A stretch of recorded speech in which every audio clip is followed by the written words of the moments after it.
Modern Kodachrome, released in 1935, replaced the autochrome to become the leading colour photography process.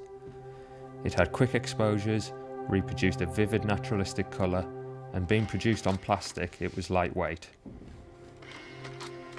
Kodachrome was the first widely available colour film to be produced using a subtractive colour process. This caused wavelengths of light hitting the film to be blocked by a succession of emulsion layers, ultimately allowing for a more accurate and controllable print to be created. Kodachrome quickly became the dominant colour film process, with many people using Kodachrome to document important life events, travels, and family gatherings. It became a part of everyday life. Although the Kodachrome name had been used from 1913, the Kodachrome film we think of today was developed by two Leopolds, Leopold Manns and Leopold Godowsky Jr. They were both professional musicians and scientists who began experimenting with colour photography after being disappointed by what was available at the time. They joined the Kodak Research Laboratory in Rochester, New York in 1930, and their work led to the production of modern Kodachrome.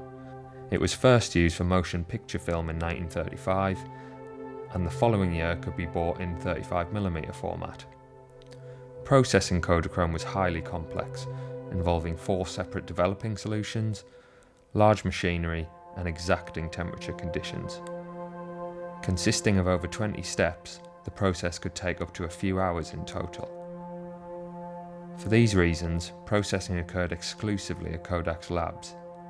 However, Kodak were eventually forced to allow other labs to develop Kodachrome, following a lawsuit in 1954. To help market Kodachrome, Kodak introduced a service to mount their transparencies in ready-made mounts at no extra charge.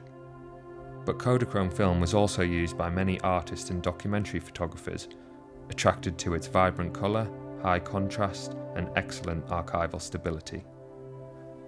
John Hinde was an early and extremely knowledgeable advocate of colour photography from the 1930s, and believed that colour photography would lift the spirit of the British nation following World War II. Kodachrome was able to perfectly capture the bright colours of the circus in a natural and sympathetic way. Kodachrome defined the way the 20th century was seen and reproduced in colour. Its high contrast and relatively saturated yet naturalistic colour palette has arguably defined colour photography since its inception.